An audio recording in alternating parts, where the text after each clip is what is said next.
retiro, né? Temos aqui muitos irmãos para você tirar dúvidas sobre o Evangelho, sobre a igreja. Amém? Não ficar com dúvida, porque se você fica com dúvida, você não investe naquilo, você não se entrega para aquilo, porque você está com dúvida, você está com medo, né? E isso é uma coisa muito ruim, né? Nós tivemos no Brasil algumas pessoas que começaram a trabalhar com células, e nós tivemos, por exemplo, até revistas da Assembleia de Deus falando mal de célula. Isso há anos atrás, tinha revistinhas da Assembleia de Deus falando que isso era uma heresia. E hoje a própria Assembleia de Deus em Manaus é toda em células. A Assembleia de Deus de Colombo é em células. E N Assembleias de Deus são em células. Os mesmos que estão nos criticando hoje por pregar evangelho, e os mesmos que criticaram a célula muitos anos atrás, só para você ter uma ideia, agora é uma ordem nacional da Igreja do Evangelho Quadrangular implantar célula. É uma ordem. Não é mais uma opção. É uma ordem. Ou seja, então, as denominações criticaram as células e hoje estão praticando as células. Da mesma maneira, né, irmãos, ainda o nosso país é muito religioso, muito. Então, por exemplo, né, um copinho de cerveja vira assim, né?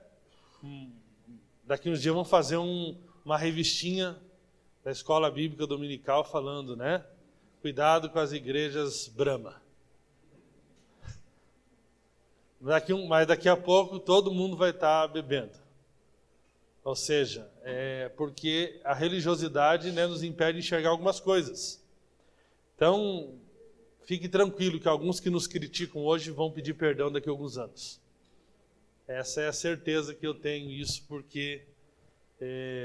mas tem que ter alguém para ser precursor, né? Não estamos dizendo que somos nós apenas, mas Deus tem levantado pessoas que têm tido coragem de quebrar alguns tabus que tem na igreja brasileira, que não tem nada a ver com a Bíblia, amém? Então vamos...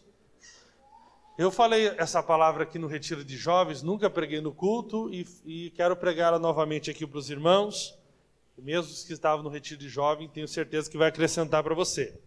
Santidade sem regras. Abra sua Bíblia em 1 Coríntios, capítulo 1, verso 30 e 31.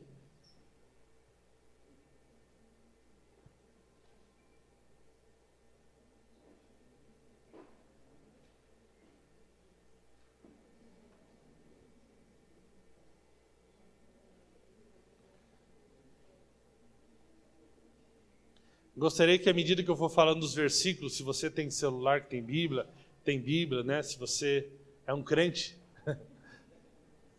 acho que você tem Bíblia, né?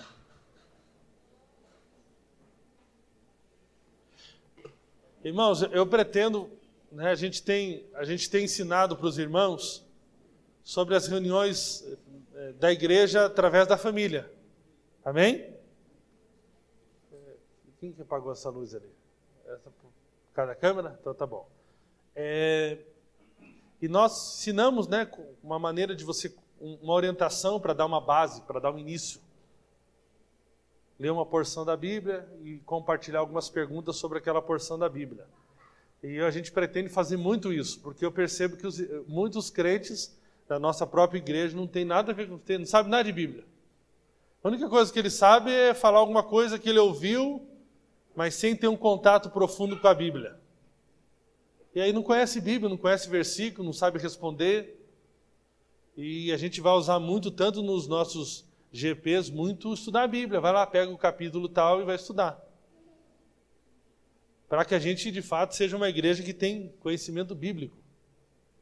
Ok? Não, Bíblia, o que é Bíblia para você? Você não sabe o que é Bíblia. Você escuta uma mensagem, mal e mal vai ler as referências ou o contexto todo e acaba se tornando uma pessoa que não tem como dar uma resposta. E quando você está envolvido com o Evangelho, como nós estamos se envolvendo, sempre vai ter um irmãozinho aí, um religioso, que vai pegar um versículo isolado. Aquele que diz que não tem pecado é mentiroso e dele não procede a verdade. Aí diz, mas esse versículo, esse eu não sei, né? Eu não sei. Sou justo, não sei.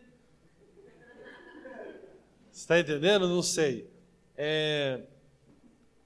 Vou falar mais sobre isso à noite. Mas uma das maiores tragédias que pode acontecer na sua vida é você querer achar que eu sou crente no seu lugar. Meu pastor sabe. O fulano sabe. Não, mas você é crente, você tem uma fé. E você tem uma fé baseada em quê? Esse é o problema. As pessoas, por causa da religião, elas querem que outras pessoas sejam crentes no lugar delas.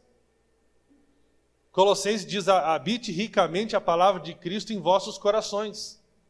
Não é no coração do presbítero, não é no coração do apóstolo, não é no coração do líder do GP, é no coração de todos. Habite ricamente a palavra de Cristo em vossos corações. É no nosso coração. Todos nós temos que estar cheios da palavra de Cristo, do Evangelho. E esse é o problema hoje, né? A gente quer terceirizar. E o que é terceirizar? Sabia o que é terceirizar? É apenas a gente achar que a vida cristã é esse modelo que nós estamos aqui no retiro.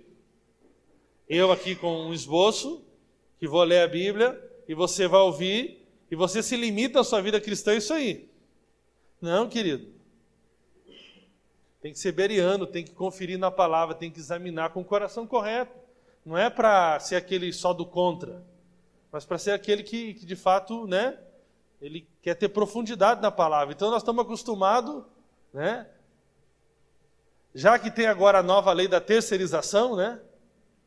Essa lei já devia existir faz muitos anos, porque os crentes já terceirizaram a vida deles cristã para os pastores, para os apóstolos, para os apostilas, faz muitos anos.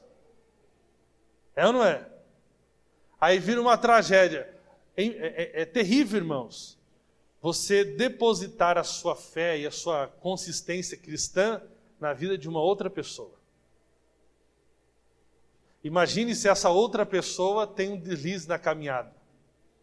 Nós já tivemos irmãos entre nós que eram obreiros, que não estão mais. Quantos pastores, né, que eram famosos, que caíram. Quantas coisas aconteceram e quantas pessoas ficaram no meio do caminho porque terceirizaram a sua fé na mão de uma outra pessoa. Ao ponto hoje que nós temos, o nível do cristianismo é tão baixo que as pessoas não têm a disposição de reunir na sua casa, nem com a sua própria família, para falar do Evangelho. Elas não se sentem preparadas para falar do Evangelho com o sacerdote, o marido, com a sua própria esposa e com seus filhos. Então nós precisamos parar de terceirizar a nossa vida, né? Achando que outras pessoas vão ser cristãs no nosso lugar. Amém? Precisamos avançar, precisamos realmente avançar muito. Em nome de Jesus. Amém, queridos? Então nós queremos avançar para a glória de Jesus. Esse aqui foi um tema, né? E por causa dessa ministração, pela maneira como nós estamos lidando com a igreja, já fui procurado por pessoas, né? Uma irmã me procurou, ela falou, eu não vou mais na MAI, porque eu não quero que os meus filhos estejam numa igreja que não dão regras para eles. Ou seja, por falta de entendimento bíblico. Então vamos estudar a Bíblia hoje, amém? Vamos estudar. Uma falha que nós cometemos foi ministrar isso apenas para os jovens e não trazer o entendimento para os adultos. Eu vou pegar uma versão aqui, tem outras versões. 1 Coríntios capítulo 1, verso 30. É, porém, por iniciativa dele que vocês estão em Cristo, Jesus, o qual se tornou sabedoria de Deus para nós, isto é, justiça, santidade e redenção, para que, como está escrito, quem se gloriar, se glorie-se no Senhor. Pai, pedimos espírito de sabedoria, de revelação, em nome de Jesus. Amém. Então, queridos, santidade sem regras. Amém? O Laudecir acabou de ministrar para vocês uma coisa muito importante, né? E fundamental na vida cristã. É você saber quem você é. Amém? É você saber quem você é. Isso chama-se identidade, né? A identidade é você saber, né, quem você é. E você você viver por essa identidade. A maneira como nos vemos influencia diretamente os nossos comportamentos. Então, como você se vê, influencia a maneira como você se comporta. E uma coisa interessante é que nós precisamos acreditar, uma coisa que esse irmão americano da África do Sul falou para nós semana passada, eu ouvi ele ministrando 3 vezes, é que precisamos acreditar no que Deus acredita sobre nós. Essa é uma frase que ficou marcada para mim. Infelizmente, queridos, a maior parte das pessoas não acredita naquilo que Deus acredita sobre elas. Então Deus fala para elas que Cristo se fez para elas sabedoria, justiça, santidade, redenção. E é interessante, né? O ensino bíblico nas casas ele tem muito mais poder até do que publicamente. Porque há um feedback, um compartilhamento. Você consegue ouvir a resposta da pessoa. Porque quando você está numa reunião aqui, eu estou falando. Tem gente que já está rejeitando, daqui a pouco vai rejeitar mais ainda. Mas ela não vai falar nada, porque ela não vai se expor diante de um auditório grande. Mas na reunião nas casas, ela se expõe. Eu fazendo uma reunião na casa essa semana, né, tinha um adolescente lá, criado num contexto religioso, e eu falando da identidade, que agora nós somos a justiça de Deus em Cristo. Nós somos justos, e não somos mais pecadores. É impressionante. Coloque essa frase no seu Facebook e arrume problema. Fale, não somos mais pecadores. Coloque e arrume problema. Tem alguns irmãos mais ativos no Facebook que sabem que de vez em quando eu estou apanhando lá, né? Por favor, não me defenda, porque eu não preciso, eu conheço a Bíblia, eu sei me defender. Eu não gosto quando alguém se mete lá querendo escrever no meu lugar, eu sei os versículos, eu sei. Se eu fiquei quieto porque eu não quis dar vazão à minha justiça própria ou não quis perder tempo com quem não quer ouvir. Não porque eu não tivesse argumento para ficar 2, 3 dias falando com a pessoa, né? Mas é impressionante a lei está tão enraigada no coração dessas pessoas que mesmo você mostrando os textos de Romanos, textos de Hebreus, textos de todo quanto é lugar, a pessoa fala, mas eu sou pecador. Eu comecei a estudar com essa família, né? Romanos capítulo 5. E ali é um capítulo, assim, no versículo 19, mostra claramente, né? Que nós não nos tornamos pecadores pela nossa desobediência, mas sim por causa de Adão, porque nós nascemos em Adão. E também nós nos tornamos justos pela obediência de Cristo. Obediência de Cristo. Está bem claro. Então a sua justiça é definida pela obediência de Cristo. Amém? E aí eu falando isso, mas ele falou, não, como assim? Mas eu peco, então eu sou pecador. Eu falei, não, você peca, mas não é pecador, você é justo. Não. E aí foi os assuntos, aí eu saí muito triste daquela casa, porque eu vi o que a religião está fazendo com o adolescente. E aí ele falou assim, não, e outra coisa, eu não posso falar com Deus de qualquer maneira, porque Deus é juiz. Eu falei assim, não, Deus é pai. Não, Deus é juiz. Inclusive eu não vou com qualquer roupa diante de um juiz. Eu também não vou com qualquer roupa diante de Deus. Eu falei, mas agora ele estava de calção, você está diante de Deus? Ele fala, sim, mas você não está de calção? Mas Deus é juiz. Impressionante que coisa não... Eu falei, não, mas ele é teu pai. Ele falou, eu tenho que colocar a cara no pó, eu tenho que me humilhar. Eu falei, mas que pai que gosta que o filho coloque a cara no pó? Primeiro que não tem nem pó, né, irmãos? Essa aí é só uma expressão do Antigo Testamento, né? Pô, colocou a cara no pó aqui. Onde que está o pó, pô? Pozinho, né? Mas você vê que a mente da pessoa está totalmente, ou seja, porque ela não acredita naquilo que Deus acredita sobre ela. Eu pergunto aqui, qual o pai aqui, qual a mãe que gostaria que o seu filho chegasse diante de você, você estaria no meio de uma terra, ele falasse, eu quero me humilhar diante de você. Aí você teu filho esfrega o nariz na terra e fala assim, aí você fala, agora eu te amo, filho amado, que tu esfregasse a tua cara no pó.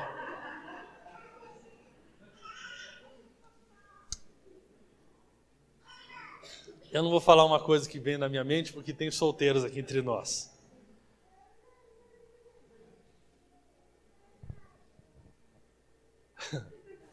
Veio uma ideia aqui, mas eu vou falar. Não vou falar. Está gravando, irmãos. Esse tipo de crente deve ser, na hora da relação sexual, ele deve pedir para o cônjuge amarrar e falar: me bate, pai, me bate, mãe. O que é isso? Esse é sadomasoquista, rapaz. Então, é muito triste, né? Infelizmente, você não acreditar naquilo que Deus acredita sobre você. E nós precisamos entender, queridos, que quando nós aceitamos Jesus, nós nascemos de novo. Amém? Nós nascemos de novo. E nós nos tornamos nova criação, nova criatura. Amém? E recebemos com isso, então, uma nova identidade, uma nova filiação. Agora você tem Deus como seu Pai. Isso é algo fundamental para você entender. Antes, o que nos definia era a natureza envenenada pelo pecado. A Bíblia chama isso de natureza pecaminosa ou velho homem. E não confunda. A carne, ainda você possui a carne. A carne não é o velho homem. Mesmo quando você nasce de novo, você ainda continua tendo a carne. A carne ela pode se manifestar tanto com coisas boas, sabia? A carne é tudo aquilo que você faz fora de Cristo. Mesmo quando você tenta viver uma vida de santidade da sua força humana, isso é carne. Então a carne não se manifesta apenas com comportamentos que nós consideramos ruins, mas a carne também se manifesta com a religiosidade. Quando eu tento me santificar através de um jejum, por exemplo, isso é carne. Quando eu estou caindo num pecado e digo assim, não, agora eu vou vencer esse pecado, eu vou fazer 7 dias de jejum. Essa semana eu estava vendo na internet, né? Apareceu lá na minha tela, e eu vi um líder de uma igreja grande em Curitiba. Ele está super magro, eu pensei que ele estava com câncer. Eu conheço ele, né? E vi ele super magro, ele está com 70 quilos. 68, e ele está fazendo um jejum, tinha se proposto a fazer um jejum de 40 dias só no líquido, só na água. Eu já fiz só no líquido, não fiz só na água, é totalmente diferente, né? Porque tomando suco tem caloria. Agora você só na água, querido. 3 dias só na água já é um grande desafio para o corpo, mas vai passando. E ele quando deu, acho que 22 dias, ele caiu e bateu a cabeça, ele estava isolado num lugar, quebrou o dente, ele estava lá prestando conta para a igreja, porque teve que interromper o jejum, e aí ele falando sobre o jejum, assim, e eu assim, quase aceitei o jejum. Apresentando o jejum como uma coisa assim, fantástica. E ele falando, mas o diabo tentou parar esse jejum, porque esse jejum é que vai dar vitória para a sua família, mas eu não vou desistir. E aí eu achei interessante que ele colocou no Facebook os crentes que terceirizaram a sua vida cristã para ele, colocaram, vai firme, você vai conseguir. Vai firme. Vai você, querido, vai firme. Você vai conseguir. A vitória é tua, nós estamos contigo.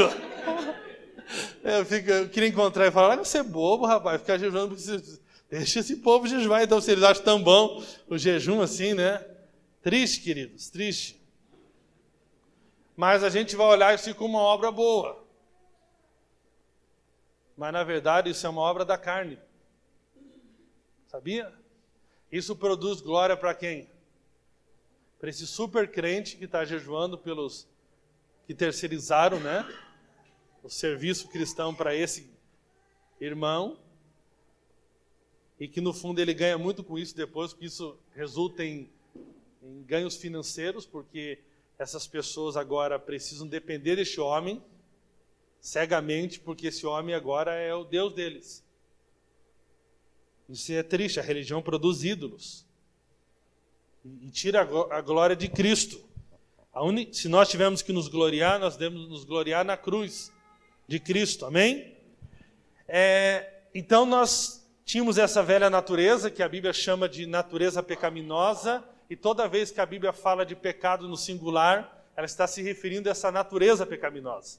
E toda vez que a Bíblia fala de pecado, está referindo, né, a qualquer tipo de atitude que não corresponde àquilo, você errar o alvo. Pecado é errar o alvo. Então não confunda pecados com natureza pecaminosa. Toda vez, então, quando nós cremos em Cristo, todo aquele que crê em Cristo, confessa Jesus, ele nasce de novo, então ele recebe uma nova natureza. Isso é muito importante, queridos. Essa nova natureza, né, ao contrário da velha, que antes nos escravizava no pecado, ela agora nos conduz a glorificar ao Senhor e andarmos em vitória, em novidade de vida, através dessa nova natureza, que é Cristo vivendo através de nós. Colossenses 2,13 diz: e vós outros, que estavas mortos pelas vossas transgressões e pela incircuncisão da vossa carne, vos deu vida juntamente com ele, perdoando todos os nossos delitos. Colossenses 2,13, esse eu já li, 2 Coríntios 5,17, e assim, se alguém está em Cristo, é nova criatura ou nova criação, as coisas antigas já passaram, eis que se fizeram novas. Efésios 2,10, pois somos feitura dele, criados em Cristo Jesus para as boas obras, as quais Deus de antemão preparou para que andássemos nelas. Amém? Você hoje é uma nova criação. E Cristo é a fonte dessa nova vida que nós temos. Ele se tornou para nós. Ele, amém? Se tornou para nós sabedoria, justiça e santificação e redenção. Isso é algo muito, muito poderoso, amém, queridos? Quando nós nos tornamos filhos de Deus, passamos a pertencer ao Senhor através de Cristo. Cristo se tornou para nós tudo o que nós precisamos. Ele é a fonte de tudo que nós precisamos. E agora nós olhamos para Ele e enxergamos quem nós somos. É por isso que quando nós contemplamos ao Senhor, nós somos transformados de glória em glória. Por quê? Porque nós olhamos para Ele e entendemos que Ele é tudo para nós. Amém? Por isso que nós não devemos olhar para nós mesmos, nós devemos olhar para Jesus. Quando você olha para a sua vida e olha para Jesus, e se tiver alguma coisa em desarmonia, você fica com aquilo que Jesus é. Porque assim como Ele é, você também é agora nele. Amém? Então Cristo se tornou tudo isso para nós. Jesus é a nossa sabedoria. Cristo é fonte de conhecimento e revelação, que está acima de todo conhecimento meramente natural do mundo. Jesus é nossa justiça, ou seja, Ele obedeceu completamente a lei e Ele imputou sobre nós agora a sua justiça. E isso é fantástico, queridos. E a fonte da nossa perfeição é porque agora nós somos justos. Justos é você ser considerado não alguém, além de você entender o princípio de ter os seus pecados perdoados, justiça é algo além disso. Você não é um pecador perdoado, você é um justo. É alguém que Deus vê sem pecado, porque Ele atribui a justiça de Cristo a você. Você fez uma troca com Cristo na cruz. Ele recebeu o seu pecado e você recebeu a justiça dele. Esse é o Evangelho, amém? Jesus é nossa santificação. Ele nos fez novas criaturas. Somos da espécie dele, somos da natureza dele. Amém? Cristo nos faz santos de dentro para fora, e não de fora para dentro, amém? E Cristo é a nossa redenção. Cristo pagou a nossa dívida na cruz. Por isso não tem mais dívida, não tem mais condenação. Você não tem mais nenhuma dívida com Deus. Amém? Vamos lá então. Mas agora temos a religião, que é o oposto da vida cristã. E ela quer nos seduzir com o quê? Com as regras. Com as regras. E a falta nossa de revelação de quem nós somos em Cristo, e a nossa busca por ter uma vida de santidade, muitos cristãos sinceros que querem viver uma vida correta, não querem mais viver no pecado, eles são seduzidos a viver por regras. Mas segundo a Bíblia, as regras são um substituto medíocre para uma vida inspirada pelo próprio Deus, para a nossa nova criação em Cristo. Mas somos seduzidos, né? Nós queremos, né, expressar um bom comportamento, nós queremos não andar mais preso aos vícios, nós queremos, como jovens solteiros, né, você como jovem solteiro, expressar Cristo no seu relacionamento, e nós então, infelizmente, achamos que o caminho é enchermos nossa vida com regras. Com regras. Mas isso, infelizmente, é algo maligno. Colossenses capítulo 2, versículo 20 a 22 diz: se morremos com Cristo para os rudimentos do mundo, para a lei, Porque como se vivêssemos no mundo, vós sujeitais a ordenanças, não manuseeis, não proves aquilo, não toques naquilo outro, segundo os preceitos e doutrina dos homens, pois que todas essas coisas com uso se destroem. Eu quero ler aqui que eu não notei todo o texto. Se você puder abrir esse texto aí na sua Bíblia, Colossenses capítulo 2. Você devia ler todo o capítulo 2 depois.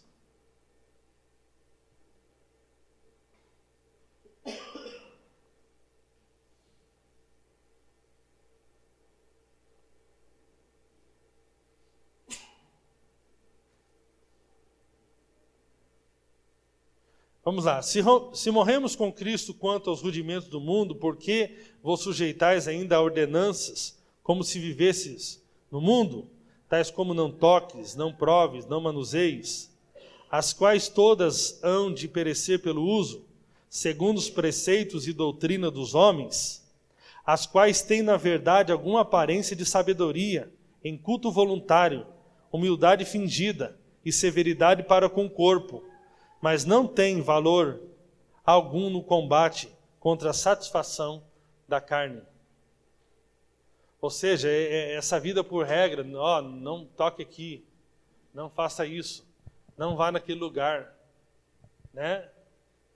Mortifique a sua carne, né? Eu acreditava que eu mortificava a minha carne através do jejum. Essa era a crença que eu tinha, que eu mortificava a minha carne através do jejum. Mas a Bíblia está deixando claro que não faça isso, não faça aquilo. Joga o teu computador fora se você não tem domínio contra ele. Se o teu olho te faz pecar, arranca ele fora. Né? Todo o texto que Jesus está querendo mostrar ali, no contexto, né, levar aquelas pessoas ao desespero, que vai lá, você já está tentando com tantas coisas humanas, pela religião, que tal? Arranca o teu olho agora, corta a tua mão. E hoje o que é cortar a mão, arrancar o olho? É as regras que nós criamos, né? Nunca mais coloque um gole de bebida alcoólica na sua boca. Não passe na frente de um bar. Corte a internet do mundo. Vá morar na Coreia do Norte, porque lá é tudo bloqueado. E a gente acha que isso vai resolver. E nós gastamos tanto tempo até com os filhos, né? Não faça isso, papai do céu não gosta. Não faça aquilo, papai do céu não gosta. E papai do céu, fala você logo, tira Jesus dessa história. É ou não é? Deus não vai gostar de você se fizer isso.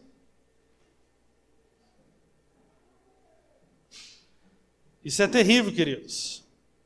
Hebreus 7,19 diz: pois a lei jamais conseguiu aperfeiçoar nada. Nada. Sendo, portanto, estabelecida uma esperança muito superior, por meio da qual temos pleno acesso a Deus. Então aqui Paulo, né, ensinando essa igreja, ele reconhece o fascínio dos princípios, dos mandamentos e das regras, como meio de autoaperfeiçoamento. E eu quero falar para você, a religião tem a proposta de autoaperfeiçoar o homem. E o cristianismo tem a proposta de matar o velho homem. Não é te melhorar. Não tem melhora para o velho homem. Ou mata ele, nasce de novo, ou está condenado. Não é um autoaperfeiçoamento. E a religião pensa que a gente vai melhorando, quase como um espiritismo. É ou não é? Você vai evoluindo. Não, querido. É o estar consumado. Então Paulo ensina aqui que as regras não têm poder nenhum de nos levar a andar em santidade. Gálatas capítulo 3, versículo 2 e 3, Paulo está falando que os caras são insensatos, que eles começaram no espírito e agora estão tentando se aperfeiçoar na carne, pelo esforço próprio, pela autodisciplina. E nada disso tem poder, querido. A disciplina tem o seu valor, mas não para te aperfeiçoar. Nada disso, amém? Quando Paulo tem que corrigir aqui, escrever essa carta para as igrejas da Galácia, eles começaram a confiar na sua autodisciplina para que eles pudessem viver uma vida de santidade. O que é ensinado na maior parte das casas de recuperação? Qual que é o trabalho das casas de recuperação? É acordar o cara cedo, fazer ele orar 1 hora, fazer ele ler tantos capítulos da Bíblia e tentar colocar uma disciplina nele. Agora é o seguinte, eu particularmente sou extremamente frustrado com as casas de recuperação. E qual que era a nossa vida cristã até o nosso discipulado? Você ensinar o cara, orou hoje, 1 hora, leu quantos capítulos da Bíblia? E nós achamos que discipulado é isso. Discipulado, né, é ficar perguntando para o cara se ele leu a Bíblia e se ele orou. Não com o coração correto de ver Jesus e descobrir quem nós somos nele, através da palavra que é Cristo, mas como uma forma de uma autodisciplina. E através dessa autodisciplina você é um crente fabuloso. E, na verdade, só produzir em nós condenação, né? Principalmente quem é indisciplinado. Eu sou um cara super indisciplinado, mano. Com o passar do tempo, as coisas foram melhorando, né? Eu tenho pastor que eu conheço que já leu todo o livro do mundo, até os que vai lançar. E ele mostra a biblioteca dele. Na minha biblioteca, a maior parte dos livros que eu tenho, eu não li ainda. Não tenho. Eu já contei isso para os irmãos, mas veio um pastor da Coreia aqui no Brasil, foi até pregar em Curitiba. Graças a Deus que eu não fui no culto. Graças a Deus. Quero falar para você, tem culto que ele é do diabo. Tem pregação que é do diabo. Se prega a lei, é do diabo. Você não deveria sair fora. Não deveria ter ido. Ele falou, um pastor que não ora 4 horas por dia não vale nada. Eu falei, meu Deus do céu. Reventou comigo. Ou seja, para valer alguma coisa para ele, tem que orar 4 horas por dia. Uma vez nós estávamos fazendo um jejum, nós lemos um livro do Mahesh, eu acho que não sei o quê. Rapaz, ele contava o jejum dele lá, e eu vi os brothers do meu lado chorando. Eu não choro muito assim, mas estava com sono já, aí caiu também. Ó, quando você vou te contar o segredo, quando você ficar meio, puxa, que chato, estou aqui no velório e não consigo chorar. Abre bem a boca.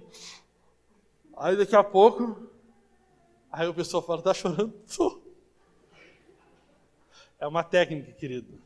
E o povo chorava, né? E ele contava então que por causa daqueles jejuns que ele fazia, as cruzadas aconteciam muitas curas, muitos milagres. E eu vi os brothers, nossos colegas, todos sinceros, chorando, porque leram aquilo lá, algo que a maior parte das pessoas jamais vai conseguir fazer.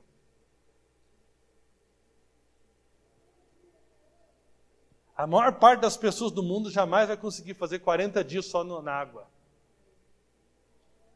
E a maior parte das pessoas só vai ficar sonhando com avivamento, que na verdade chama-se hoje o Cristo ressurreto morando dentro de você.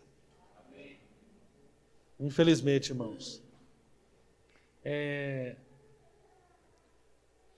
Então, Paulo aqui teve que tratar essa situação, né?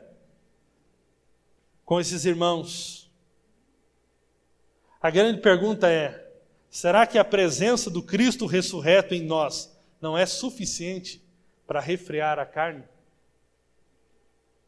É necessário outras regras? Agora, irmãos, a santidade sem regras, né? Nós precisamos entender alguma coisa aqui que sempre os irmãos, eles produzem confusões. Eu não estou dizendo que não existem regras na sociedade. A sociedade é regida por regras. Sabia disso? Por exemplo, nós estamos aqui numa reunião, nós estamos aqui em várias pessoas, e nós precisamos estabelecer regras. Por exemplo, para tomar café, para encerrar o café, para começar a nossa reunião. Essas regras são boas. Numa família tem regras, comportamentos, né, regras para conviver em sociedade. Mas não é dessas regras que eu estou falando.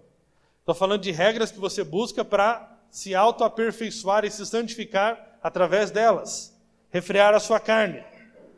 Então, numa sociedade existem regras no trânsito, e são boas, né? Por exemplo, você saber que verde é siga, amarelo, né? Não acelere, brincadeira.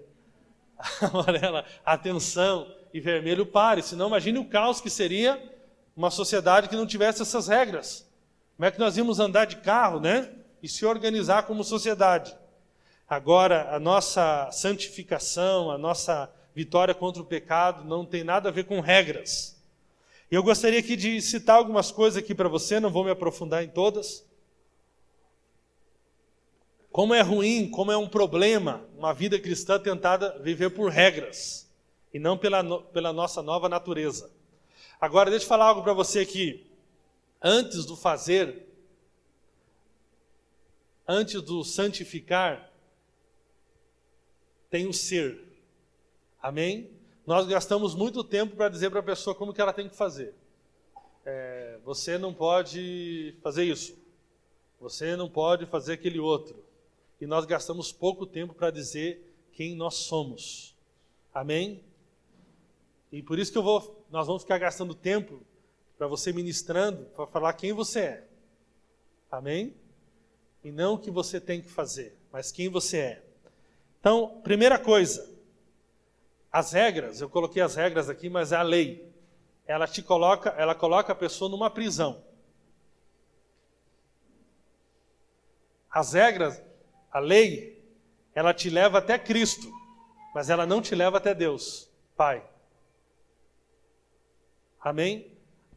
A lei, ela te coloca numa prisão, ela te coloca num desespero, numa agonia.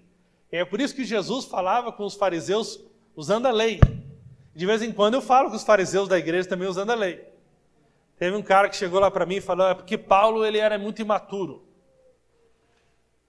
Eu falei, puxa.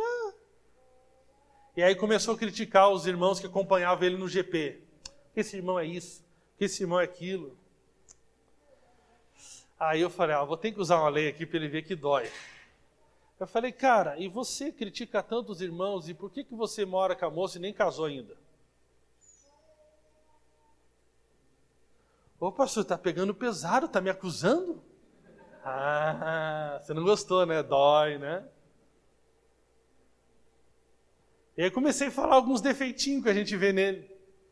Ele não gostou. Pimenta nos olhos dos outros é refresco, né?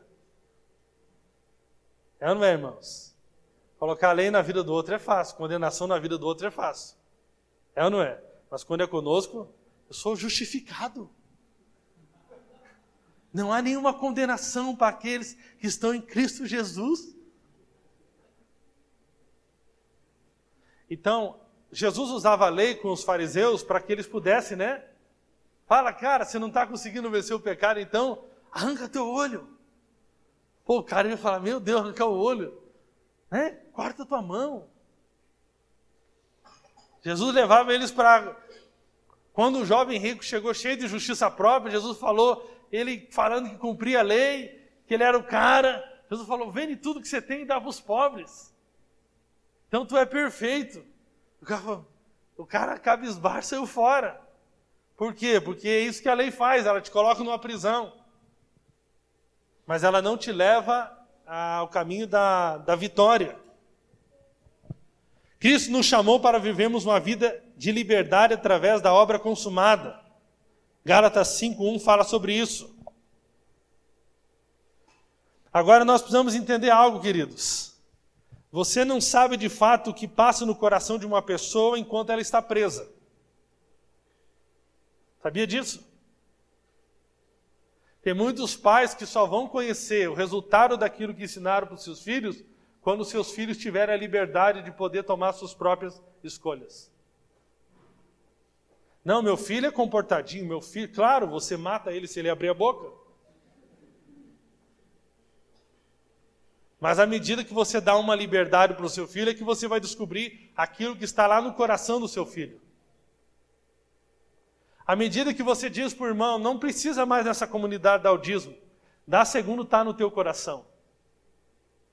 Aí que você descobre, né? E eu fico vendo muitos fazer propaganda, a nossa comunidade é top, não precisa dar dízimo, é porque eu estou falando, eu penso que estou relacionando com pessoas que sabem quem são em Cristo, e que não são mais meninos que precisam de uma taxa colocada por opressão da religião. Se eu compartilho de uma comunidade, se eu tenho um mínimo de consciência, eu sei que o lugar que eu ocupo, o espaço que eu ocupo, ele tem um custo. Isso é o mínimo, né? É chato, né? Você vai naquela reunião da família, aí tem aquele parente que não sabe, se finge de louco para andar de ambulância. Está lá a carne, está lá a comida, está lá tudo. Um está dando 50, outro está dando 20. Ele... É ou não é? É que nem alguns irmãos. Aí você tem que chegar nele lá e estipular uma taxa. Para você vir no almoço, 10%. Então, e eu acho interessante que a graça, o evangelho, ele tem poder de queimar tudo na nossa vida que é madeira, palha e feno, antes de nós chegar no tribunal de Cristo. Se você me perguntar como que está a arrecadação da nossa comunidade depois que nós tiramos o dízimo, péssima. Isso só provou o tanto de religiosidade que nós tínhamos no nosso coração.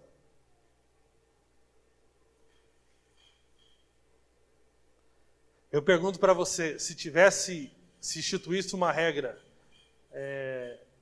na verdade melhor, você alimenta os seus filhos por uma regra?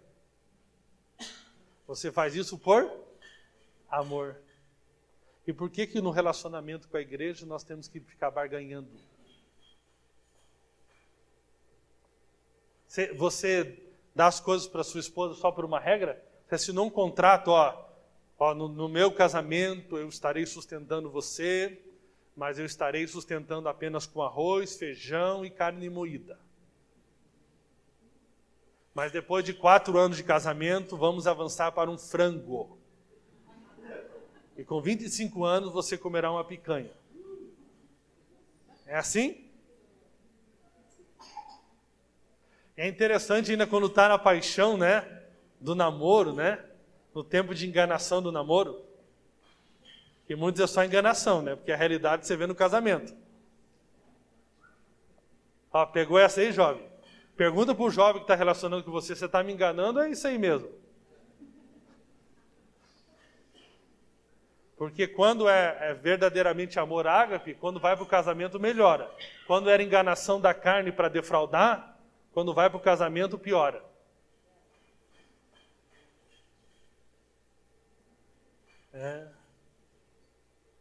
Pergunta para a moça, é real isso aí? Você cozinha mesmo ou é só hoje?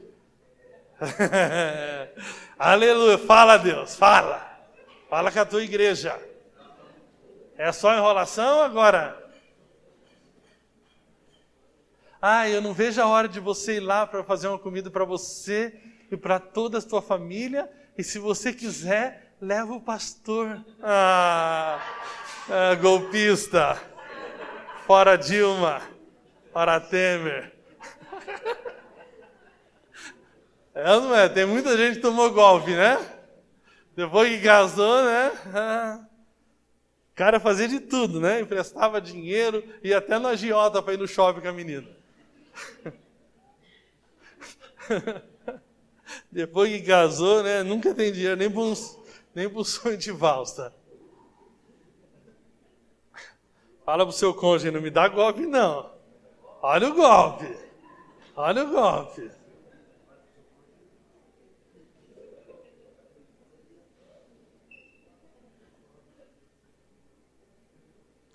A grande questão é, queridos, que como nós vivemos muitos anos, nós vivemos muitos anos presos na religião. É ou não é? Por que você não bebia uma cerveja? Porque tinha uma regra da igreja que você pertencia, não beba cerveja. Por que você não tomava um vinho? Porque tinha uma regra. É ou não é? Por que você não ia em determinado lugar? Eu, particularmente, não ia nem em lugar. Eu tenho um lugar ali no Sombrais, que é perto da onde era o nosso prédio. Ali como que é o nome daquele lugar? A minha esposa não está aí? Não, me deu o golpe, não está ouvindo a minha palavra.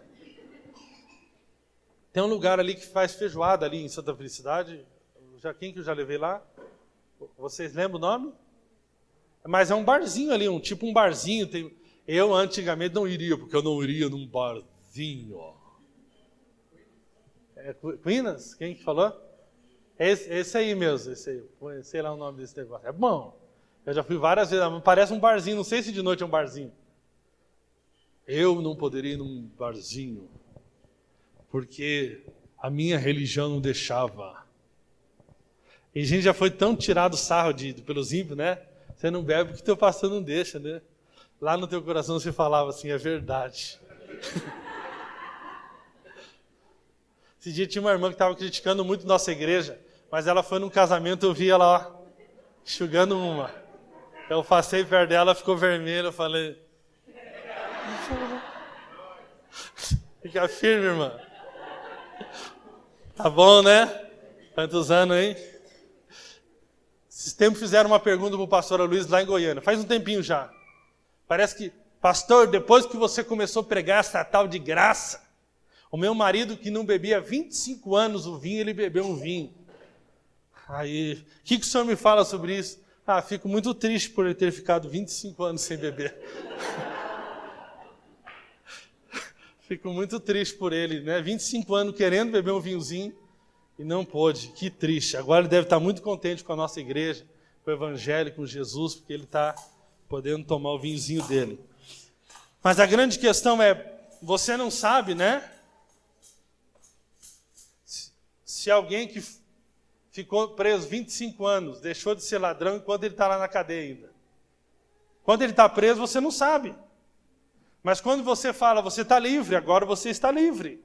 Aí que você de fato vê qual é a manifestação daquele coração, qual é a verdade que tem naquela pessoa. Eu acho tão bom que no nosso meio não temos um assalariado. E a Bíblia nos dá direito de termos assalariados. Mas não temos nenhum. Isso significa que os que permaneceram, todos estavam fazendo por verdadeiros motivos. E não por causa de não ter uma opção de emprego. Não temos ninguém. Não teve condição de se manter e todos foram procurar trabalho, estão trabalhando, estão firmes. Isso mostrou que tinha verdade. Enquanto só tinha o salário, a gente nem sabia enquanto tinha verdade nisso. Mas sem o salário você vê. Quantos casamentos sem salário a gente vê se tem verdade nesse casamento, se não tem verdade? É na hora das crises que você vê onde tem verdade, onde não tem verdade. E é na hora que você dá liberdade para os irmãos e fala, querido, vai lá. Tudo vos é lícito, mas nem tudo vos convém. Amém? Então nós precisamos entender isso. Então, por viverem muitos anos presos no legalismo religioso, muitos crentes têm dificuldade de conviver hoje com a liberdade da cruz. Muitos crentes têm muita dificuldade de conviver. E muitos crentes se sentem até muito inseguros, porque eles gostam de uma lista. Porque a lei nos dá uma segurança, porque nós não temos que depender do Espírito Santo, já vou falar sobre isso. O motivo de muitos crentes caírem na libertinagem após ouvirem que a vida cristã não é um livro de regras, é justamente por toda a sua vida, seu comportamento não ter sido fruto de fé em sua nova natureza, ou até, muitas vezes, por nunca ter nascido de novo. Deixa eu falar para você, a religião tem poder de domesticar. Uma vez eu coloquei no Facebook, faz tempo já, uns 2 anos, 2 a 3 anos, eu coloquei um porquinho domesticado. Eu coloquei a foto de uma madame, que ela estava com um porquinho numa coleira. E bem bonitinho. Agora eu pergunto para você, deixou de ser porco? Por que não está sujo de lama? Porque está preso numa corrente. Você só vai saber a realidade, e você só vai ver a expressão da natureza daquele porco. Agora, aquela madame leva aquele porco perto de um chiqueiro e solte a corrente para você ver o que ele vai fazer. Então, quando você tira as regras da igreja, você vê quem são os porcos domesticados no nosso meio. Entendeu, né? Você vê, solta a coleirinha do irmão. E aí você vai ver, de fato, né? Que alguns só se batizaram porque tomaram um banho de piscina, mas nunca tiveram uma experiência de conversão, e outros porque são imaturos. Obrigado pela luzinha aí, deu uma piscada, deu uma acendida nos irmãos. Amém? Irmãos, não mudou nada a minha contribuição com a igreja com dízimo e sem dízimo. A minha não mudou, e a sua. Eu quero pegar num ponto bem prático, senão a gente fica muito subjetivo. Como é que está esse teu negócio? Quando você pega lá o seu salário, você expressa Cristo? Não, isso aqui eu vou separar para contribuir com a nossa comunidade, mas eu vou separar a parte para contribuir com aquele irmão. Não estou falando que você tem que contribuir tudo lá no gasofilácio onde está sendo feito o soma. Né? Vou separar também o Espírito Santo. Quem que o senhor quer que eu ajude? Não, eu acho que sinto que eu tenho que... E não é ajudar só quem necessita, no sentido também de caridade, mas também quem Deus manda. Às vezes Deus manda você honrar uma pessoa que não está precisando de nada, mas Deus quer que você honre aquela pessoa. Então eu não estou precisando de ninguém, eu não preciso que o presbitério fique perguntando para mim, aí, amado, quanto está a sua contribuição esse mês? Deixa eu falar para você aqui, né? Nós vamos para um outro princípio aqui.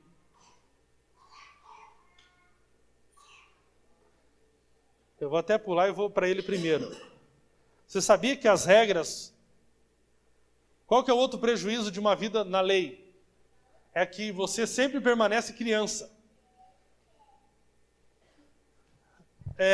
Quando você tem um filho de 3 anos, 4 anos, vamos lá, 4 anos, você tem que perguntar para ele se ele escovou o dente? Sim ou não? Claro que tem. Você tem que perguntar para ele se ele fez a lição? Você tem que cuidar se ele come? Mas o problema é que quando tem 40 anos de idade, ele tem que fazer isso. Com 40 anos de idade, você está perguntando para o filho, escovou o dente? Sabe o que é o triste? Quantas mães precisam acordar os filhinhos de 30 anos para trabalhar? Irmãos, tá lá, o Rodrigo morou comigo 3 anos. O Henrique, cadê o Henrique? Quanto tempo morou lá? 1 ano? 1 ano, o Henrique morou 1 ano comigo. Ele era aluno da Força Especial. Eu acordava para ir orar no prédio, para depois ir dar aula. Pergunta para ele se eu acordava ele. Ah, você é muito ruim. Não. Eu sou muito bom, eu só trato ele como homem. Eu gosto muito, sabia, quando alguém me trata como aquilo que eu sou. Quando a gente fica manipulando as pessoas, a gente está com leis, a gente está tratando as pessoas como criança. Eu tenho tratado muito isso com o presbitério. Eu não quero ficar cobrando vocês que têm que lançar o relatório toda semana, que nós usamos o relatório, porque eu gosto de ver as informações, porque eu não tenho como acompanhar todo o rebanho 1 a 1 lá nas casas. E eu quero acompanhar como é que está a situação dos irmãos. Agora, não é muito ruim quando a gente tem que ficar lá falando, queridos, já lançou o relatório? Aí o irmão tem que te ligar.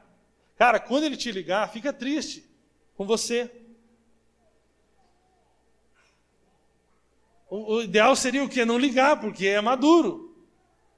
Então, enquanto nós somos crianças, preste bem atenção, se nós continuarmos vivendo uma vida cristã por leis, por regras, nós vamos tornar as pessoas crianças.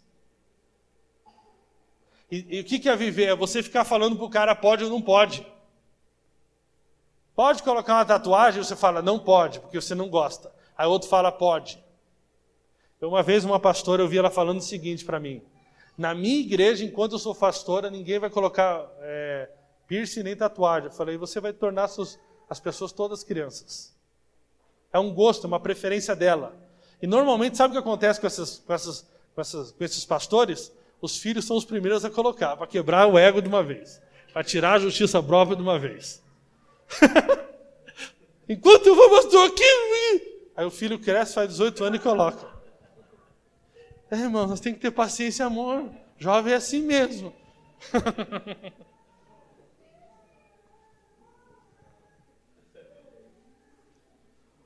Olha o que a Bíblia diz. Reconhecendo que a lei não foi feita para o justo, mas para os transgressores, insubordinados, os irreverentes e pecadores, os ímpios e profanos. Eu quero perguntar para você, eu preciso ficar colocando lei sobre a sua vida? Se eu colocar lei sobre a sua vida, o que eu estou falando para você? Que você é pecador. Quando eu não coloco lei sobre a sua vida, eu estou dizendo que eu reconheço você, eu enxergo você como alguém justo. Como alguém justo. E a grande questão é que nós temos crentes infantilizados. E que vivem aquela vida dupla. Irmãos, por que tantas pessoas se perdem no verão, tantos jovens? Porque só foi sair daquele ambiente de prisão, que se torna a igreja. Não faça isso. Olha isso aqui. Faça aquele outro. Por exemplo, nós tínhamos regra aqui que nenhuma irmã usava biquíni. É ou não é? Nós tínhamos uma regra. Mas e se você estava pelada lá na praia no teu coração? Só que estava de maiô, mas no coração já estava pelada. O que vai adiantar? Como é que eu vou ter poder de te acompanhar em todo o tempo onde você for? Agora você, quando é uma nova criação, você anda, né, segundo essa nova criação. O Espírito Santo vai te constranger, ele é dono de você. Será que realmente essa roupa, você vai falar com o seu esposo, né? Vai ter aquele... Mas é uma questão de vocês. É uma questão de você ser guiado pela sua nova natureza. Eu nem falei para minha esposa, agora, né? Antes eu falava, aqui, onde eu for, Mas hoje eu percebo que ela não se sente confortável na praia usando sutiã e calcinha. Porque muitas vezes é assim que ela se sente, ela falou para mim, por causa do biquíni. Mas não é uma regra. E se eu te encontrar na praia, irmã, de sutiã...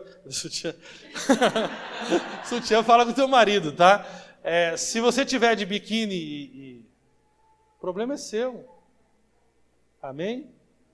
É tua consciência com Deus. E aí nós temos que entender até que a praia é um ambiente que está todo mundo pelado mesmo. É mais tranquilo, né? Porque já, né, tem tanta pessoa pelada que você é mais um pelado no meio dos pelados. Agora, num culto chegaria estranho você chegar de biquíni lá, né? Acho que você não ia se sentir muito bem lá na reunião, chegando de biquíni e de salto. Mas na praia todo mundo está pelado, então o normal é estar pelado.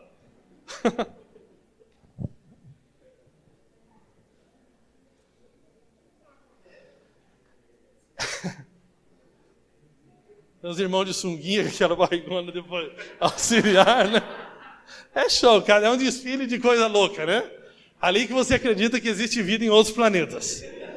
Você vê algumas pessoas bem interessantes lá, né?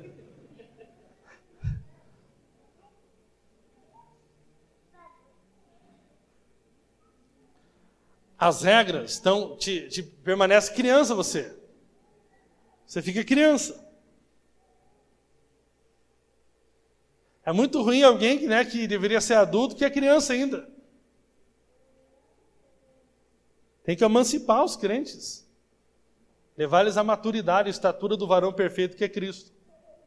E a religião não, ela faz você sempre permanecer criança e sempre viver uma vida dupla, né? Escondido, coração.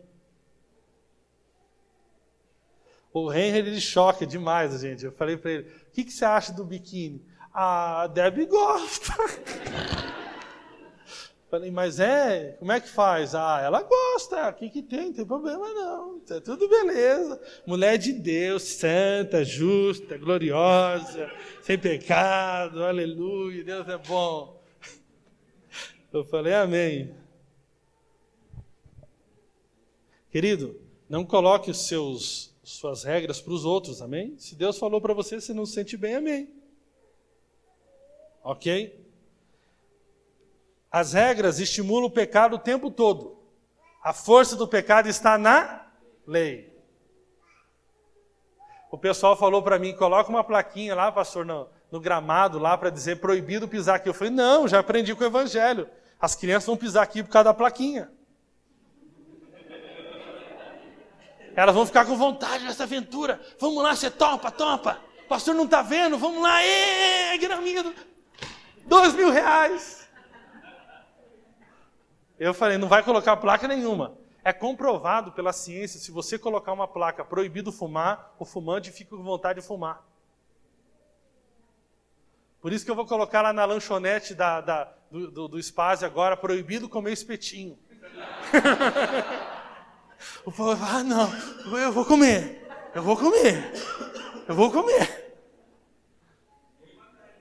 Até no casamento, pode observar. Todas as coisas que você começa a proibir muito para sua esposa, ela quer fazer. Ou que você fala, não, tanto faz, você que sabe. Você começa a falar, você não vai na tua mãe essa semana, você não vai. Ela começa que eu vou sim, eu quero ir. Eu vou sim, é minha mãe, minha família. Você fala, pode ir na tua mãe, o dia que você quiser. Não estou, muito longe, ela mora longe. Sabe? Você fala, não vai, você não vai. Eu vou sim, por que não vou? Ai, minha mãe tal, ela que cuidou de mim, eu era pequeno. Tá? É assim, mano. A força do pecado está na lei. E quanto mais lei, mais pecado. Eu vou te falar para você, eu já tive igreja muito religiosa. Eu já vi pastor dar oferta e buscar de volta na tesouraria. Eu já vi. E eu, como era um cara... Tem um problema muito grande na igreja, você pensar. E, inclusive, a religião recomenda não usar essa parte.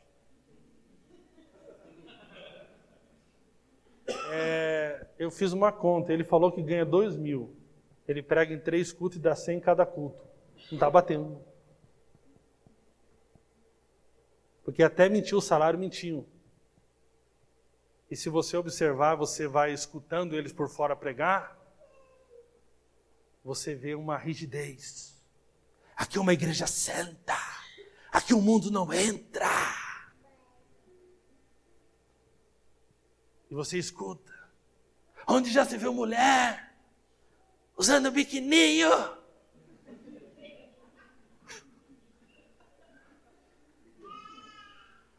Eu vi a pregação, se você vê assim, você fala, meu Deus, que seriedade. O cara pegando a oferta, entregando e pegando de volta. Deixa eu falar para você, onde você vê religião, onde você vê lei, tem pecado. Se não tiver pecado, a Bíblia é mentirosa. Agora, onde você vê Cristo, parece que tem pecado, mas não tem. Tem só nos olhos do religioso. Porque Jesus era glutão, irmãos? Mas ele foi chamado... Jesus era beberrão? Mas ele foi chamado... Não, vamos ser chamados de beberrão, de glutão, mas não chame nós de flamenguista e corintiano. Amém? Quantos concordam? Dá glória a Deus. Amém. Pode me chamar de tudo isso aí, mas não me chame de corintiano.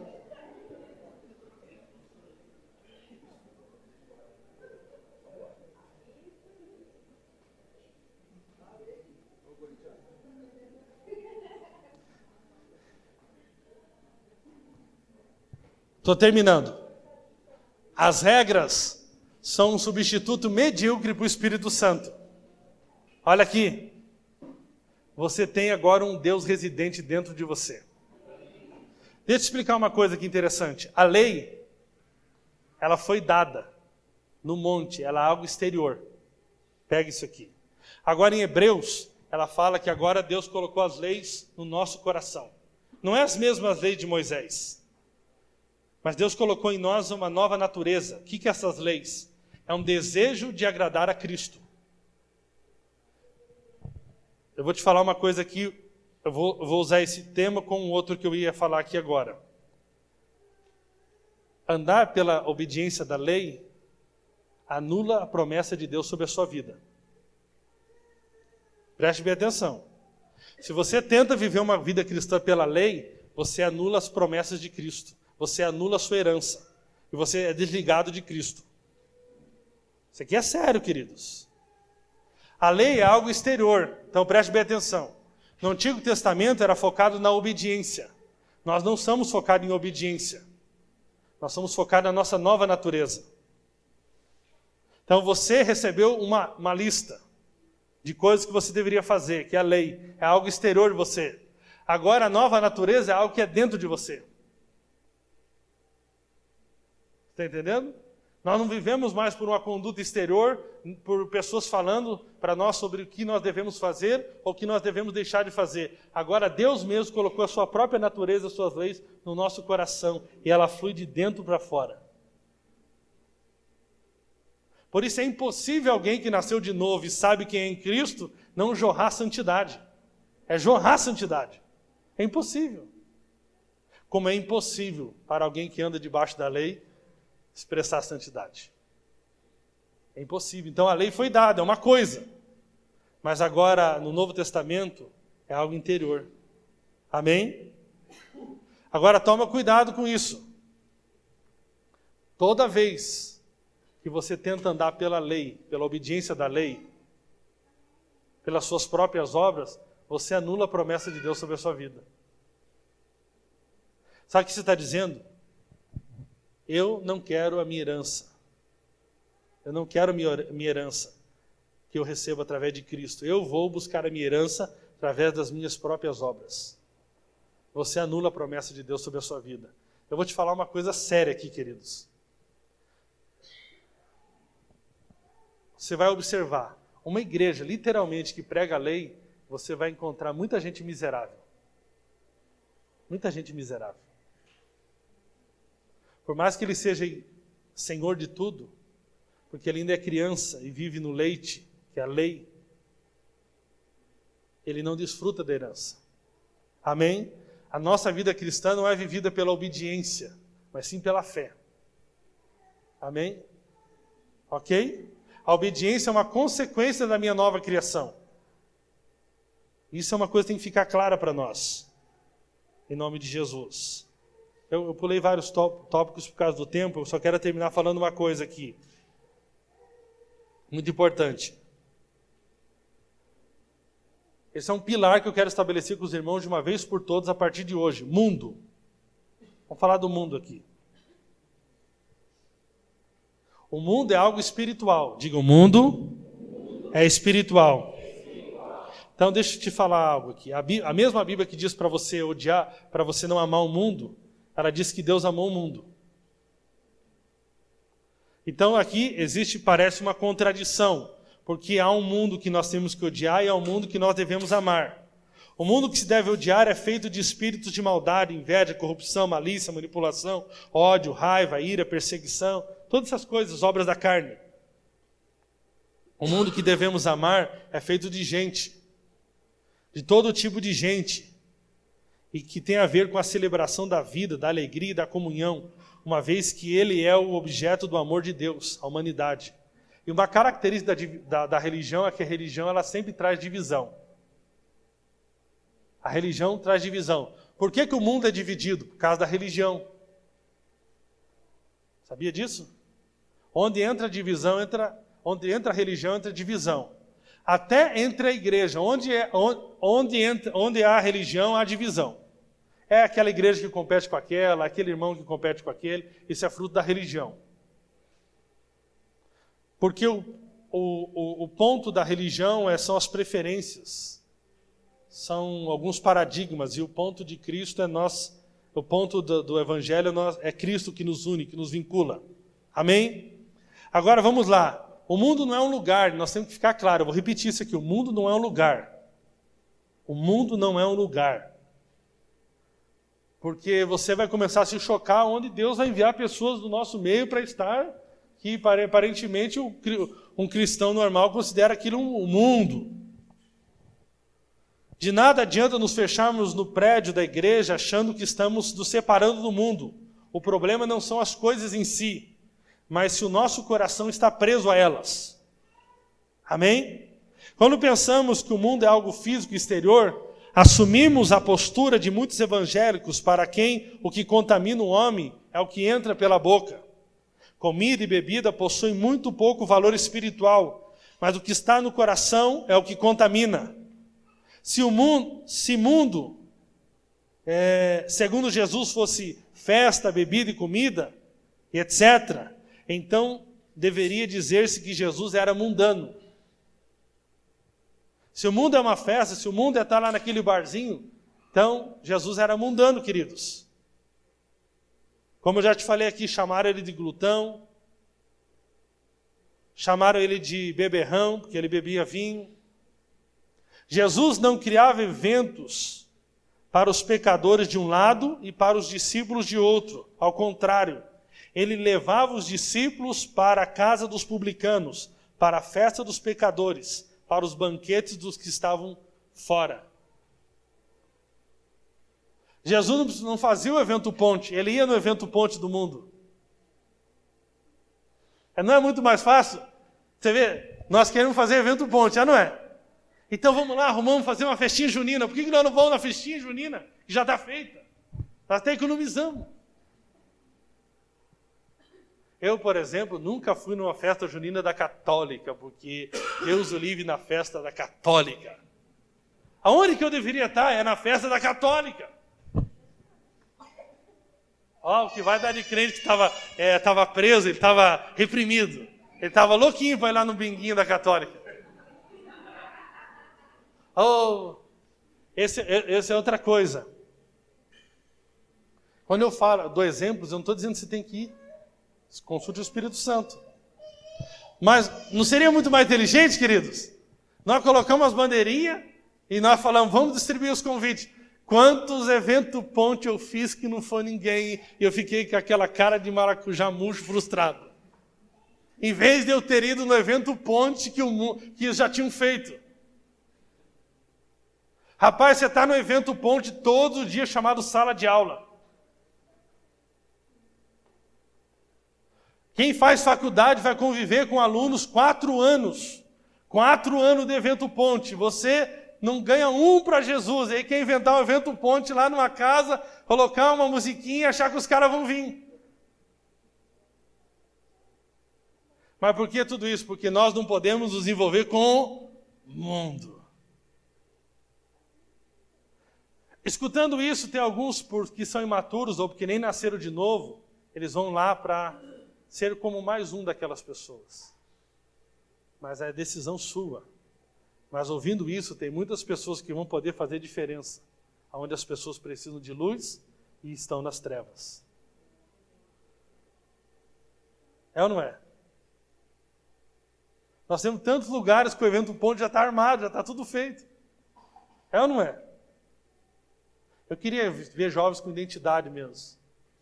Para chegar em um dia numa balada, mas para fazer a diferença lá e revolucionar a madrugada inteira. Não para... Deixa eu falar algo para você. O problema hoje é que Jesus, ele foi na casa de Zaqueu e trouxe Zaqueu. O problema é que hoje os jovens vão na casa de Zaqueu e ficam com Zaqueu, na casa dele, com o mesmo estilo de vida. Quando Jesus saiu da festinha de Zaqueu, Zaqueu disse, se eu defraudei alguém, eu vou restituir 4 vezes mais. O problema é que muitos sem identidade, quando vão na festa de Zaqueu, começam a defraudar 4 vezes mais. Esse é o problema, porque não tem identidade. Agora vamos, queridos, está armado os eventos ponte. Está armado. Você vê uma bandeirinha, ou lá, por exemplo, você imagine se nós pegássemos ali todos os nossos GPs do Campo Comprido, no próximo arraial da Igreja Católica, que nós ficamos criticando. Ó, a cervejada lá, estão quebrando o pau lá na rotatória. Se nós pegássemos todos os... É ou não é? Estamos quebrando tudo. Nós estamos aqui, nós não. A nossa arraial é de Deus. É o São João. É o São João. Imagina se nós pegássemos 100 pessoas nossas, entrássemos lá com um propósito de fazer amizade nessa festa e convidar para começar a relacionar com essas pessoas. Olha que evento ponte forte.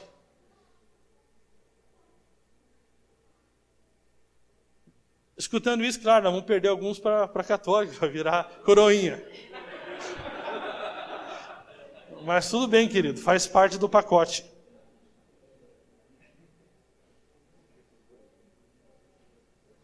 Irmãos, eu ainda não fiz muita coisa revolucionária, eu ainda sou muito preso ainda numa prática de vida muito religiosa. Eu ainda estou frequentando só lugar muito...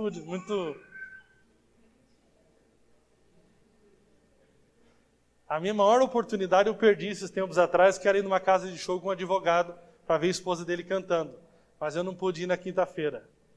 Mas eu perdi aquela oportunidade, seria muito show. Então eu quero falar para você o seguinte: não se assuste se você me ver numa madrugada no lugar onde você estava lá para desviar, para pecar. E fala, você aqui, pastor? Nós somos a mensagem, né, pastor?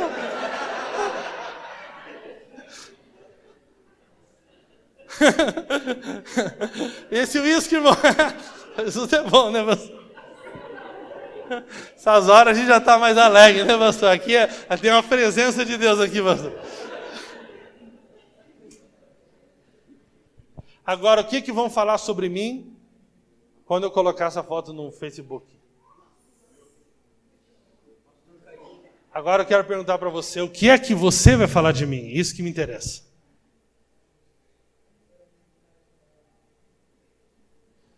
Agora essa Maia aí, você viu, pastor? Já vai lá no chão lá.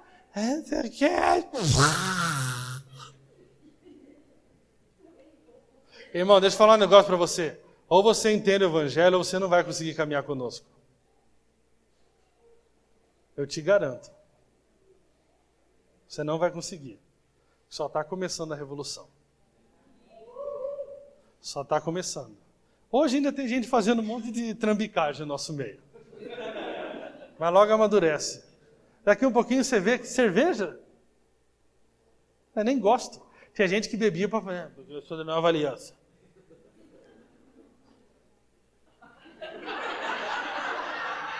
Eu sou da Nova Aliança.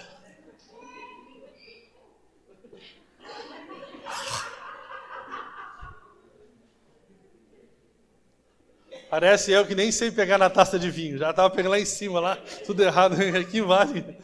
Obrigado. Dá mais um seco aí, dá mais um vinho seco aí.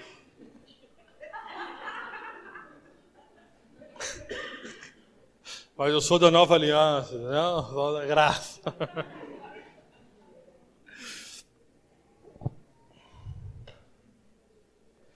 Jesus também não bebia cerveja sem álcool e nem vinho sem álcool. Ninguém na igreja primitiva fazia isso, por quê? Porque eles se embriagaram até na ceia. Os caras eram bons de beber. Eu acho legal, né? Nós estamos tão cruzinho ainda, que eu vejo os irmãos fazendo assim, ó. Na ceia. Os irmãos cheiram assim.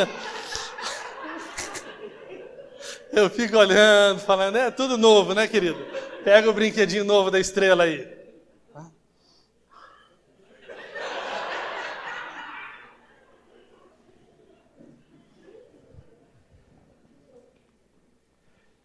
Aleluia. Irmãos, eu não vou poder falar tudo sobre o mundo. Para finalizar, 3 aspectos do que é mundo de fato. É quando você busca provisão, proteção e prazer, fora de Cristo. Rebelião e idolatria, tipificada por Babel. Pecado e sensualidade, tipificados por Sodoma. Gozo e prazer, tipificado pelo Egito. Quando você busca tudo isso fora de Cristo. Quando você bebe qualquer coisa para esquecer dos seus problemas, isso é mundo. Agora, quando você bebe porque você gosta da bebida, isso é uma bebida. A mesma atitude exterior representa muitas coisas diferentes no coração. É por isso que a religião julga o exterior. Deus conhece o coração. Amém? Uns vão para festas porque não têm identidade, porque buscam satisfação em coisas como qualquer jovem busca. Outros vão lá porque tiveram uma oportunidade, movidos pelo Espírito Santo, para influenciar jovens que estão perdidos, escravos do sexo, das drogas e do prazer barato. Amém? O dinheiro em si, por exemplo, não é um problema, mas é quando ele se torna o seu Deus. Amém? que a partir de hoje, né, irmãos? Deixa eu falar algo para você. Tem muita mulher que ela se veste com a roupa perfeita, aparentemente, totalmente decente, mas ela é mundana, porque ela acredita no movimento feminista, no que diz respeito à parte ruim do movimento feminista. Porque todo movimento ela tem a parte boa, ela começa com a parte boa. Que o diabo não aparece de capa preta. Mas é aquela mulher que diz assim, eu não me submeto a homem nenhum. Você usa uma roupa perfeita, você não vai em festa nenhuma, você é mundana. Está entendendo? Porque o mundo é um espírito, é uma mentalidade e não é um lugar. Então que fique claro isso para nós hoje. O mundo não é um lugar, mas é um espírito, é uma mentalidade. Amém? Então nós como igreja, irmãos, nós tínhamos o nosso trabalho com a corte. Deixa eu dar um aspas aqui, bem prático. Qual é a parte da corte que nós, ao estarmos à luz do Evangelho, nós consideramos que teve que ser mudado? Aquilo que diz respeito a estabelecer para os jovens regras, no sentido de não pegue na mão, não abrace, não faça isso, não faça aquilo, como se isso fosse ter poder de resfriar a carne deles. Ok? Mas tem outros princípios de sabedoria que nós consideramos totalmente sensatos para um relacionamento de jovem. Por exemplo, não relacionar por relacionar, para defraudar, relacionar para casar, ou pelo menos com essa intenção, às vezes não se concretiza. Ok? Tudo isso nós acreditamos que é a expressão de Cristo. Cristo não faz nada por egoísmo, sim por amor. Amém? Então, se você vê algum jovem relacionando por relacionar, ele não joga isso na nossa conta, porque nós nunca dizemos que deveria relacionar por relacionar. Nós continuamos acreditando que deveria conversar com os pais, que deveria buscar conselho com os irmãos mais maduros no corpo de Cristo. Nós continuamos acreditando em tudo isso. E se alguém não está fazendo por causa do coração errado. Nós acreditamos que ninguém que não trabalha, que não tem renda, deveria relacionar, porque você está fazendo algo que você não tem condição de garantir depois de um tempo de relacionamento. Nós acreditamos claramente que nem você sendo nova criação, Deus vai tirar de você o desejo sexual. E se o jovem tiver muito contato físico, ele vai acabar tendo relação sexual. Nós acreditamos na família, acreditamos no casamento civil como regulador da relação matrimonial. Isso vem desde antes do Novo Testamento. E é aquilo que, de fato, se estabelece, onde a gente pode até depois consultar se a pessoa foi casada ou não. Não acreditamos que morar junto é matrimônio. Amém? Não é. Nem a lei reconhece isso, de fato, já automaticamente. Tem que ter a união estável depois de um tempo. Mas até para você ter benefícios do governo, você vai ter que chegar lá e reconhecer que está com aquela pessoa. Então não use, se alguém ensinar por aí, é por conta própria, nós valorizamos muito a cerimônia com a família, com a igreja, com os amigos, para fazer ali o casamento. Ao contrário do que muitos pensam, a Bíblia sempre valorizou o casamento, inclusive o homem era dispensado do serviço militar, a festa durava um tempo muito maior do que é hoje. E nós acreditamos nisso, nós acreditamos que é possível jovens não ficarem transando, relacionamentos sem compromisso, defraudando o corpo um do outro, através da sua nova natureza em Cristo. Ok? E eu conversei muito até com isso com o Reinhard, sobre essa questão, como que ele ensinava os jovens na Polônia. Ele falou, querido, eu ensino para os jovens, se você sentir que está ficando excitado, sai fora, porque você não vai conseguir parar. Porque é uma questão de que Deus te criou para ter um relacionamento sexual dentro do casamento. E Deus não tira isso. Deus me tira todo o desejo por mulher. Aí pode ser que pinta para o outro lado.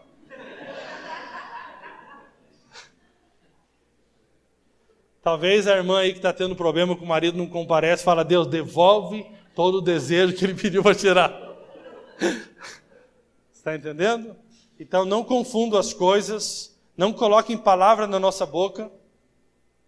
Amém? Mas nós também não somos policial de jovem. Eu vou falar aqui, dar um alerta para os irmãos.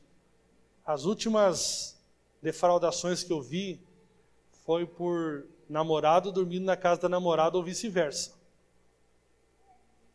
E aí já vai alerta para os pais também, né? Você está muito perto de uma margem de cair. Porque na madrugada, quando alguém está dormindo, é possível se dar um jeitinho. Então, se você de fato quer, por você mesmo, você deve tomar medidas de sabedoria. E eu quero dizer para você, a lei é alguém colocando regras sobre você. A sua nova natureza, você, o Espírito Santo mesmo coloca limites. Ele te fala, não faça isso. Porque é perigoso. Então, o que eu tenho visto, dorme, né, ali e tal, família, todo mundo, né. Eu achava interessante os pais falando, né, pastor? Agora eu estou tranquilo, porque ele é seminarista. Eu falei, mas tem pênis. É seminarista. Levanta também, espero. Vamos falar bem aberto aqui, não é reunião de criança aqui. Não, é homem de Deus também, eu também sou. Chama de sabedoria, irmãos. É ou não é? Ok? Os irmãos aqui lá de si, homem de Deus, eu era homem de Deus, mas ninguém vai ficar lá na minha casa com a minha esposa, não. Nenhum desses homens de Deus divino aqui. Amém? Então você precisa ser sábio, prudente, tem coisa que faz parte da natureza, você, né, daquilo que você foi criado por Deus. Deus não vai tirar isso de você. Amém? Então tenha sabedoria. Você que é pai, você que é mãe, você que é irmão mais velho, se você está vendo que o jovem, né?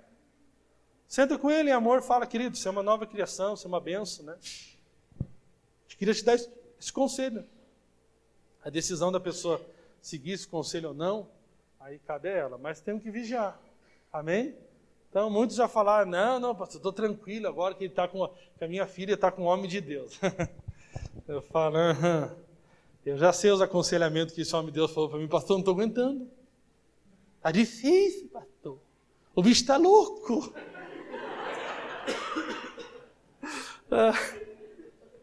Amarra ele. Se ele te faz pecar, arranca ele fora.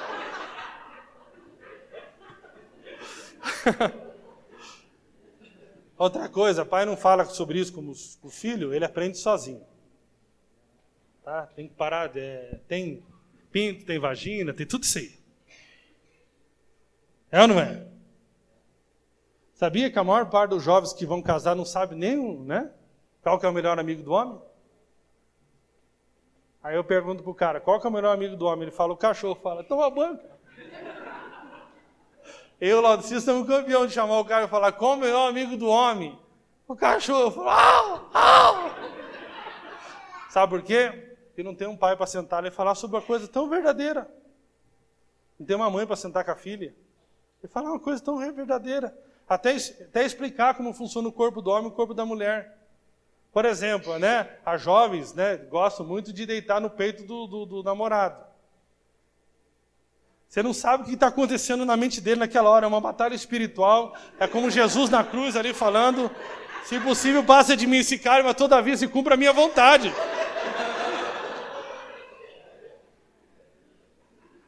Para a mulher é proteção, para o homem falando, chegou a oportunidade.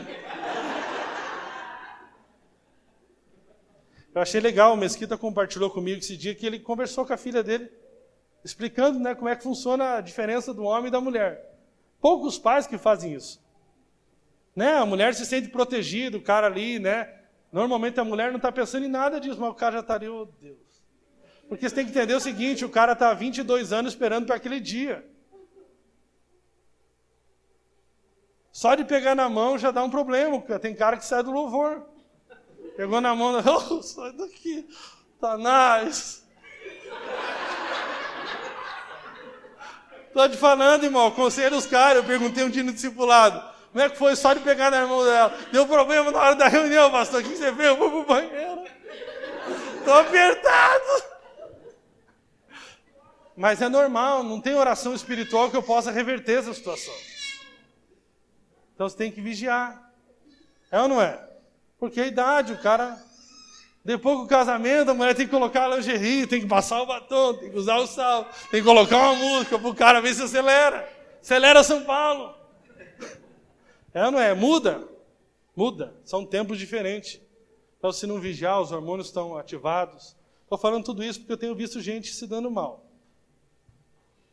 Se dando mal porque é bobo. Eu não preciso te colocar uma regra, não beije. Mas se você for sábio, você vai perceber que você fica muito excitado quando começa a dar um beijo profundo de línguas. E segundo os estudos, é um dos lugares que mais ativa a excitação. Então, se você é solteiro e você deseja realmente andar, né, sem defraudar a moça, você vai ter que tomar certas medidas de saber que tem tempo determinado para todas as coisas. Mas eu espero que você seja sábio. E que você deixe a sua nova natureza fluir. Amém? Depois você vai ter muitos anos para beijar. E você vai observar que o beijo parece que... Faz um mês que tu não beija eu, velho.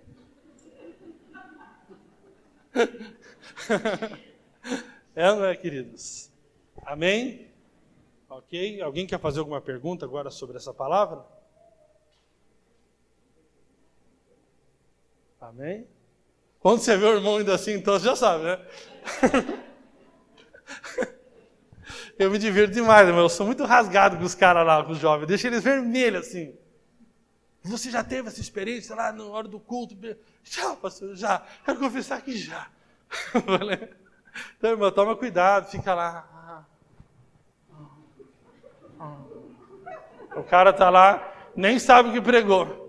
Estou pregando aqui, ele está lá, oh Deus, luta, tá amarrado, só de Deus. Eu prometi para o pai dela, recanta lá, baia. Oi? Olhe para ele lá, olhe para ele, ó. Só para ele passar vergonha. Amém, queridos? Deixa eu falar para você aqui agora. Tudo na vida cristã é uma questão de se apropriar. Amém? Deus te deu. Sabe o que é se apropriar? Não é uma ação passiva tua. É você ir lá e pegar, é meu. Em Efésios capítulo 4, versículo 23, diz o seguinte: se revista do novo homem, que foi criado em justiça e santidade. Sabe, se revista hoje. Eu sou santo e justo por causa de Cristo. Não é uma ação passiva, é uma ação assim, de apropriação de fé. Quando você está sendo tentado, se revista desse novo homem, que foi criado em justiça e em santidade. Eu quero perguntar para você, se alguém está com vontade de roubar esse celular aqui, eu falo para a pessoa, você é um pecador. Ele vai roubar esse celular ou não? Agora, se na hora que você é tentado roubar esse celular, você se apropria da justiça de Cristo, o que vai acontecer com você? Esse desejo vai sair, que a própria graça, o próprio Cristo se encarrega de vencer a carne. Pai, te damos graça pela tua igreja, pela tua justiça em nós, Senhor. Que isso não seja para nós teoria, que isso não seja para nós um faz de conta, Senhor. Nós não precisamos da lei, nós não precisamos de regras. Senhor, nós temos uma nova natureza, que é Cristo vivendo através de nós, ó Pai. Que cada irmão que está aqui, cada irmã, cada jovem, Senhor, possa se apropriar, Senhor, dessa verdade. Que eles possam, Senhor, crer naquilo que Deus diz sobre eles, ó Pai. Eles são justos, Senhor. Cristo se fez pecado para que cada um de nós fôssemos feito justiça de Deus, ó Pai. Cada um de nós aqui foi feito justiça de Deus. Eu declaro cada um, Senhor, andando na vitória, Senhor, da cruz, ó Pai. Está consumado, Senhor. Está consumada a nossa vitória, Senhor. Declaramos isso em nome de Jesus, ó Pai. Nós cremos nessa verdade, Senhor, e nós vamos anunciar essa verdade ao mundo, para a tua glória. Amém.